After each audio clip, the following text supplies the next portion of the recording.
त्या ठिकाणी आपण क्वेश्चन नंबर 17 सॉल्व करणार आहे. In the circuit shown in the figure the current flowing in 2 ohm resistor is.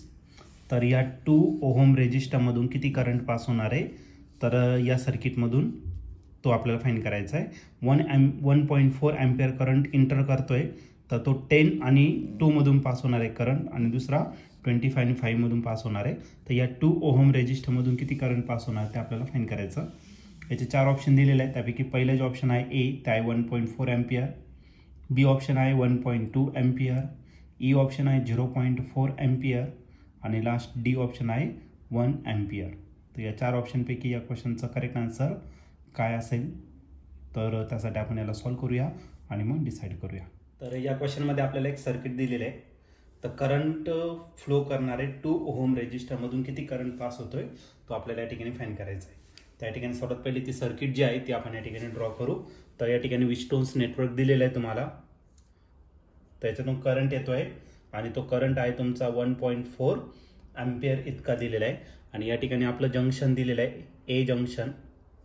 Okay, त्यानंतर इकडे जो जंक्शन दिलेला आहे हा एक आहे, इकडे एक आहे आणि इकडे एक. ओके, तर अशा पद्धतीने तुम्हाला दिलेलं आहे. याचा जो रेजिस्टन्स कनेक्ट केलेला आहे तर त्या रेजिस्टन्सची व्हॅल्यू आहे 10 ओहम इतकी दिलेली आहे.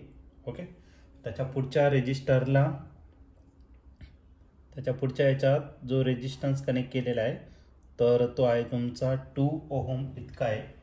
या ठिकाणी कनेक्ट केलेला आहे 5 ओहम रेजिस्टर, 5 ओहम इतका, आणि या ठिकाणी कनेक्ट केलेला आहे 25 ओहम इतका रेजिस्टर कनेक्ट केलेला आहे. आणि या ठिकाणी गॅल्व्हनोमीटर कनेक्ट केलेला आहे याच्यामध्ये. आता हे सर्किट सर्वात पहिले तर आपण चेक करू की बॅलन्स आहे किंवा नाही, तर ते आपल्याला या ठिकाणी चेक करायचं आहे. तर सर्वात पहिले या 2 रेजिस्टन्सचा रेशो घेऊन टाका. मग याला R1 कन्सिडर करा आणि याला R2 कन्सिडर करा. R1 divided by R2, R1 10 आहे, R2 2 आहे, 2 5 की झाला 10. मग या दोघांचा जो रेशो आहे तो किती आला 5. या दोघांचा रेशो घेऊ आपण R3 divided by R4. R3 25 आहे, R4 5 आहे, 5 5 की झाला 25. म्हणजे सर्किट बॅलन्स आहे. सर्किट बॅलन्स आहे याचा अर्थ गॅल्व्हनोमीटर मधून जो करंट पास होतोय तर तो किती असणार, 0 असणार. त्याच्यामुळे हा गॅल्व्हनोमीटर तुम्ही या ठिकाणी कनेक्ट केला नाही तरी चालेल. ओके, मग आता याच्यातून काय होणार आहे, करंट पास होणार आहे. करंट किती पास होणार आहे, सपोज 1.4 पैकी आय इतका करंट या वरच्या ब्रांचमधून पास होणार, आणि जो रिमेनिंग करंट असणार आहे, आता रिमेनिंग करंट किती असेल 1.4 मायनस आय इतका.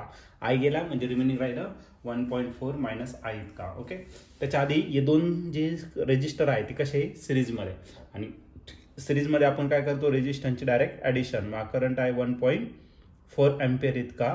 मग या दोघांची जर ॲडिशन केली तर 10 + 2 किती झाला, तर 12 ओहम इतका झाला. आणि खाली जो रेजिस्टन्स कनेक्ट केलेला आहे तर 25 आणि 5 तो झाला तुमचा 30. त्या दोघांची ॲडिशन केली 30 ओहम इतका झाला. आता आपल्याला 2 ओहम मधून किती करंट पास होणार आहे, आता 10 मधून जो होणार आहे तोच 2 मधून जाणार आहे. मग याच्यातून जो करंट पास होणार आहे आय तो आपल्याला फाइंड करायचा, आणि याच्यातून जो पास होणार आहे तो 1.4 मायनस आय.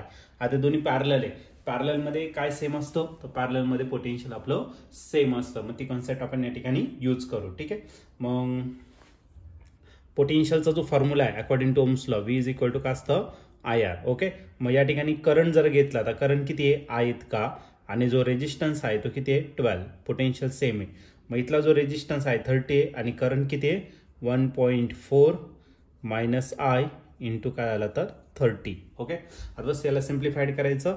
12 आय झाला, याला मल्टिप्लाय करा 1.4 ला 30 ने मल्टिप्लाय करा, मायनस हा करायला तर 30 आय. हा मायनस इकडे काय करू आपण त्याला प्लस. मग 12 I plus 30 I is equal to, हा पॉईंट कॅन्सल करू.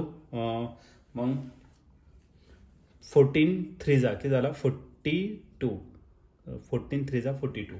ओके, आणि या दोघांची काय करायची आपल्याला ॲडिशन. 2 + 0 किती झाला 2, 3 + 1 4, मग झाला 42 आय आणि याला 42. मग जर आय जर फाईंड केला तर 42 इकडे डिवायडेड जो आहे तो त्या मल्टिप्लाय तो त्याला काय करा डिवाइड करा. मग आयची जी व्हॅल्यू असणार ती किती असणार 1 एम्पियर. मग जो 2 ओहम रेजिस्टर आहे तर या 2 ओहम रेजिस्टरमधून किती करंट पास होणार 1 एम्पियर. आणि या ठिकाणी तुम्ही ऑप्शन जर बघितलं तर ऑप्शन नंबर डी जो आहे तो आपला या ठिकाणी करेक्टली मॅच झालेला आहे. मग या क्वेश्चनचं जे आन्सर असणार आहे ऑप्शन डी, म्हणजे current is equal to 1 ampere.